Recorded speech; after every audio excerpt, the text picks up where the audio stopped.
today we'll discuss about the hypersensitivity type 4 immunology. Immunology একটা important topic. Hypersensitivity type 4 নিয়ে আজকে আলোচনা করব। তো আমরা অলরেডি টাইপ 1 2 3 দেখে নিয়েছি। আমরা টাইপ 4 এর মেকানিজমটা শুধু আজকে পড়ব। তারপরে আরো রকমের হয় সেই জায়গাগুলো আমরা একটু দেখাবো। তো আজকে প্রিলিমিনারি মেকানিজমটা তোমাদের সামনে তুলে ধরছি। এবং প্রথমেই বলা আছে হোয়াট ইজ অ্যাকচুয়াল হাইপারসেনসিটিভিটি। আমাদের বডিতে কোনো বাইরে থেকে অ্যান্টিজেন এলে প্রবেশ করলে বডি তার বিরুদ্ধে একটা সেন্স তৈরি করে, তার বিরুদ্ধে একটা অ্যাকশন নেয় যাতে আমাদের বডি সুস্থ থাকে, বাইরের অ্যান্টিজেনকে হুট করে ঢুকতে দেয় না। তার বিরুদ্ধে বিভিন্ন সিস্টেম গড়ে উঠেছে এবং সেই সিস্টেমগুলোকেই আমরা বলে থাকি ইমিউন সিস্টেম। কিন্তু যদি এই ইমিউন সিস্টেম এই যে ফাংশনটা যদি হাইপার অ্যাক্টিভেশন দেখায়, অর্থাৎ একটা জিনিস যেটাতে ধরো আমি একজনকে ইয়ার্কি মারছি, সে সেটাকে সিরিয়াস নিয়ে ঝগড়া করতে শুরু করে দিল, that's kind of hyper sensitivity. ধরো একটা সামান্য অ্যান্টিজেনও ঠিক নয়, সামান্য পোলেন বা কিছু আমার নাকে বা মুখে ঢুকলো, তো আমার সেটা থেকে হাইপার সেন্সিটিভিটি রিয়াকশন হয়ে গেল, র্যাশ দেখা দিতে শুরু করে দিল। তার মানে কি হাইপার মানে একটা সামান্য সেন্সের নর্মাল সেন্সকে যদি আমি হাইপার পজিশনে নিয়ে যাই, অর্থাৎ একটা সামান্য অ্যান্টিজেনের বিরুদ্ধে যদি হাইপার অ্যাক্টিভেশন দেখায় body, then it's called hyper sensitivity. 4 রকমের হয়, আমরা 1 2 3 অলরেডি আমাদের পড়া হয়ে গেছে। টাইপ 4 আমরা চলে আসি। সো এই ব্যাপারে তোমাদের যেটা জানতে হবে যে hyper sensitivity type 4 actually is called as delayed type of hypersensitivity because the reaction takes several days to develop. So type 4 hypersensitivity কে আমরা delayed মানে সবথেকে দেরি করে হয় এবং এটা cell mediated. Okay, it's cell mediated, not any antibody mediated or non.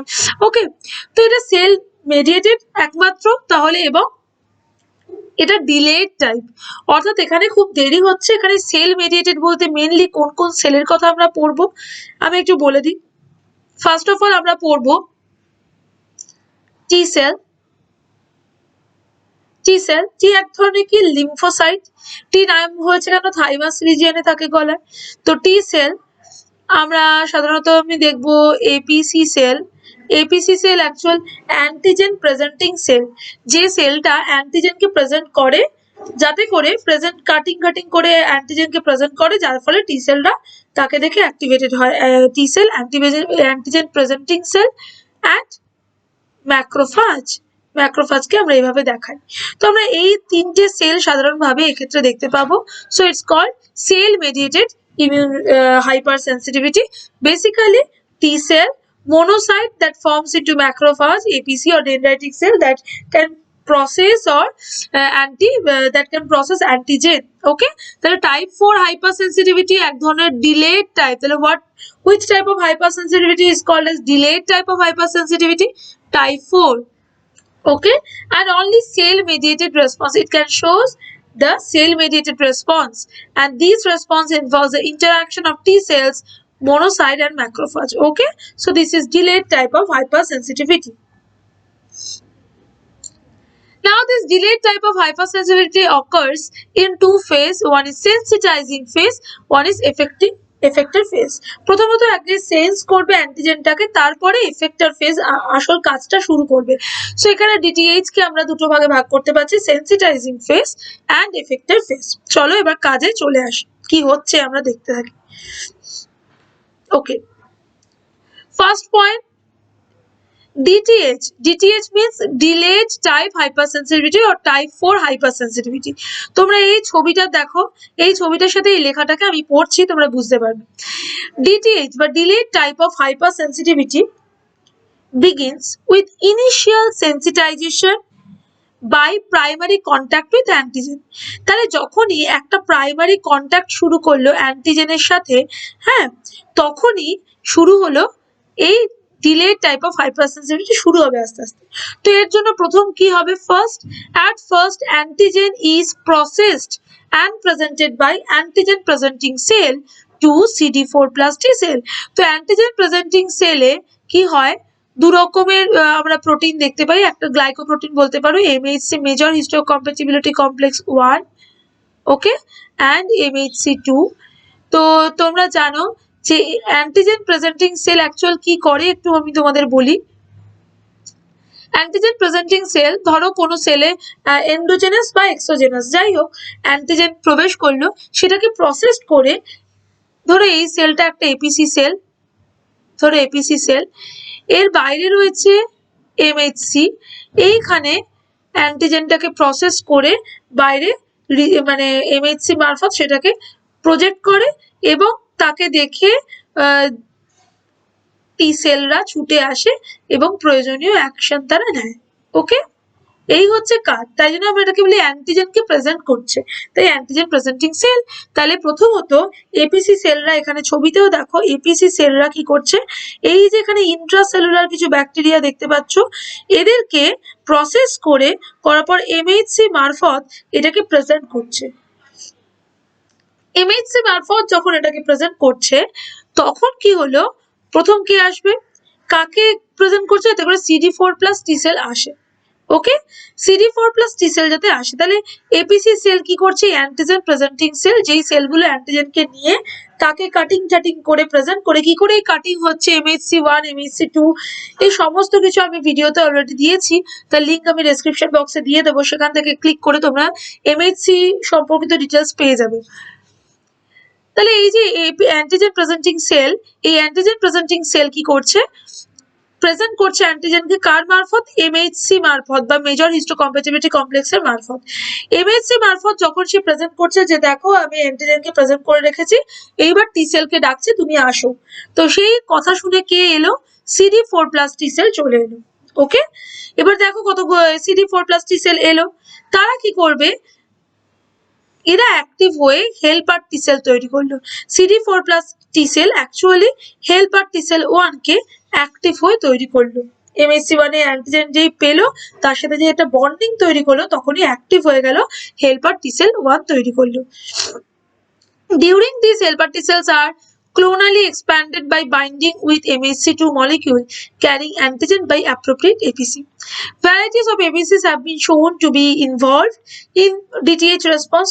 অনেক ধরনের এপিসি সেল দেখা যায়, যেমন কিছু এপিসি সেলের নাম দেখো, লাইক ম্যাক্রোফাজ এক ধরনের এপিসি সেল, ল্যাঙ্গারহান্স এক ধরনের এপিসি সেল। ওকে, এরাও কিন্তু এপিসি সেলের মতো অ্যান্টিজেন প্রেজেন্ট করার জন্য ইউজ করা হয়। Now CD4+ T cells are the primary cell activated during sensitizing phase of DTH response. প্রথম primary cell activation হচ্ছে helper T cell. However, in some case CD8+ T cell also are present. So আমরা এখানে কি দেখছি, যে প্রথমত APC sell present করলো এমএইচসির মারফতে, যে অ্যান্টিজেনটাকে প্রেজেন্ট করলো, সে কাকে ডাকলো, সে ডাকলো CD4+ T সেলকে। ওকে, CD4+ টি সেল অ্যান্টিজেনের সাথে অ্যাড হয়ে গিয়ে তারা অ্যাক্টিভেট হয়ে গিয়ে সেন্সিটাইজড হয়ে অ্যাক্টিভেট হয়ে গিয়ে হেল্পার টি সেল 1 তৈরি করলো এবং কোনো কোনো ক্ষেত্রে তারা CD8 সেল অকেশনালি তৈরি করলো। So this is actually DTH এর প্রথম ফেজ, যেখানে সেন্সিটাইজ ফেজ, যেখানে একটা অ্যান্টিজেন বডিতে ঢোকার পরে এপিসি সেল মানে ল্যাঙ্গারহান্স সেল, তারপরে তোমার ম্যাক্রোফাজ এগুলোর মাধ্যমে বা ডেনড্রাইটিক সেল এর মাধ্যমে, এগুলো এক ধরনের এপিসি সেল। এপিসি সেলের কাজ কি, অ্যান্টিজেনকে প্রেজেন্ট করবে, কার মাধ্যমে, নয় MHC1 এর মাধ্যমে নয় MHC2 এর মাধ্যমে। তো সেটাকে প্রেজেন্ট করার পরে, MHC মাধ্যমে প্রেজেন্ট করার পরে সে CD4+ টি সেল ছুটে এলো, সে অ্যাক্টিভ হয়ে গিয়ে হেল্পার টি সেল 1 তৈরি করলো জেনারেল, আর কখনো কখনো অকেশনালি CD8+ টি সেলও তৈরি হলো। তাহলে এই গেল ফার্স্ট ফেজ, যেখানে হেল্পার টি সেল বা কিলার টি সেল অ্যাক্টিভেট হলো। নাও এবার পরবর্তী ফেজ, যেটাকে আমরা বলে থাকছি এফেক্টর ফেজ। দেখো এখানে অনেক কিছু লেখা আছে, আমার ছবি মিলিয়ে মিলিয়ে আমি পড়াচ্ছি তাতে সুবিধা হবে। এ সাবসিকুয়েন্ট ও second time exposure to antigen, ধরো এবার অ্যান্টিজেনটা সেকেন্ড টাইম এলো, ফার্স্ট টাইমে এলো সেন্সিটাইজড হয়ে বসে আছে helper T cell. Second time exposure যখনই হলো, in this phase helper T cell 1 secret varieties of cytokines that recruits and activates macrophage and other non-specific inflammatory cell to the site of antigen injection. যখন দ্বিতীয়বার আবার expose করলো তখন helper T cell 1 কি করলো, দেখো এই যে হচ্ছে সেন্সিটাইজড অবস্থায় helper T cell 1, আগেই দেখো এখানে সেন্সিটাইজড অবস্থায় ছিল, দ্বিতীয়বার যখন এক্সপ্রেস করলো এই হেল্পার টি সেল 1 থেকে বিভিন্ন ধরনের cytokines like IFN gamma, TNF beta, tumour necrosis factor beta, interleukin 2, interferon gamma, interleukin 3, GMCSF, MIF, chemokine like interleukin 8, CXCL eight, MCP one, CCL two, এরা হেল্পার টি সেল 1 থেকে সিক্রেট করলো। এইগুলো যখন সিক্রেট করলো এবং তারা কি করলো, এই আইএফএন গামার মাধ্যমে তারা রেস্টিং কিছু ম্যাক্রোফাজকে তারা আবার অ্যাক্টিভেট করলো। হ্যাঁ, বিভিন্ন রিসেপ্টরের মাধ্যমে ম্যাক্রোফাজের সাথে আবার অ্যাটাচমেন্ট তৈরি করে ম্যাক্রোফাজকে অ্যাক্টিভ করলো। কার মাধ্যমে? এই সিক্রেশন গুলোর মাধ্যমে। So in this phase helper T sell 1 secret varieties of cytokines that recruits and activate macrophage and other non-specific inflammatory cells। তাহলে এবার এরা কি করলো, ম্যাক্রোফাজকে অ্যাক্টিভ করলো। ওকে, রেস্টিং ম্যাক্রোফাজকে অ্যাক্টিভ করলো। Now, macrophages are the principal effector of DTH response. Delayed type of hypersensitivity main function করছে macrophage. The activated macrophage exhibit increased level of phagocytosis and increased ability to kill the antigen by various cytotoxic lytic enzyme. So, এই macrophageর একটা কাজ কি? তারা macro মানে বড় আর ফাজ মানে খেয়ে নেওয়া। তো ম্যাক্রোফাজ ফ্যাগোসাইটোসিসের মতো, যেমন অ্যামিবা যেরকম মুভ করে সেরকম পুরো অ্যান্টিজেনকে কিল করতে পারে। ওকে, মানে এরকম একটা ফ্যাগোসাইটোসিস দেখায়। ওকে, এবং বিভিন্ন লাইটিক এনজাইম সেখান থেকে বেরোয়, যেই লাইটিক এনজাইম গুলো ড্যামেজ করতে পারে surrounding tissue as well as ব্যাকটেরিয়াকেও যেমন মারছে, সারাউন্ডিং টিস্যুকেও মারছে। সো এখানে দেখতে পাচ্ছ যখনই রেস্টিং ম্যাক্রোফাজ অ্যাক্টিভেট হয়ে যাচ্ছে, দেখো এখানে টিএনএফ রিসেপ্টর আছে টিএনএফ কে ধরার জন্য। হ্যাঁ, এখানে এমএসসি ক্লাস 2 আছে, এমএসসি এদের মাধ্যমে কিন্তু এই টি সেলের সাথে অ্যাটাচমেন্টটা হচ্ছে। হওয়ার পর এফেক্টর অফ ম্যাক্রোফাজ অ্যাক্টিভেশন কি হলো, ক্লাস 2 এমএসসি মলিকুল বেড়ে গেল, টিএনএফ রিসেপ্টর বেড়ে গেল, অক্সিজেন র্যাডিক্যালস বেড়ে গেল, আবার নাইট্রিক অক্সাইড বেড়ে গেল। মানে এখন ম্যাক্রোফাজটা রেস্টিং মোমেন্ট থেকে অ্যাক্টিভেট। তাহলে আমরা আগেরটায় দেখলাম জাস্ট অ্যান্টিজেন এবং এপিসি সেল কাকে অ্যাক্টিভ করলো, টি সেলকে। টি সেল সেন্সিটাইজড অবস্থায় রয়েছে, বা দ্বিতীয়বার যখন এক্সপোজ করলো আবার অ্যান্টিজেন, তখন টি সেল তো অলরেডি সেন্সিটাইজড অবস্থায় ছিল, এখন আবার নতুন রেস্টিং ম্যাক্রোফাজকে তারা অ্যাক্টিভেট করে অ্যাক্টিভেট ম্যাক্রোফাজে পরিণত করলো through the secretion of this cytokines and chemokines. Now কি করলো, generally pathogens are killed rapidly with little tissue damage. However, in some cases, especially if the antigen is not easily cleared, a prolonged DTH response can itself become destructive to host as intensive and chronic inflammation develop into a very visible granulomatous reaction. এখন কি হলো, এই macrophage গুলো ultimately এরকম হতে হতে, যেহেতু যদি না এই অ্যান্টিজেনটাকে ঠিকমতো পরিষ্কার করা যায়, এই রেসপন্সটা কিন্তু অনেক দিন ধরে হতে থাকবে এবং এই হতে হতে একটা কি তৈরি করবে, granulomatous action বা গ্র্যানুলোমা ফর্ম করবে। What is granuloma? This granuloma develops when continuous activation of macrophage induces the epithelioid shape and sometimes fusion of macrophage to form multinucleated giant cell.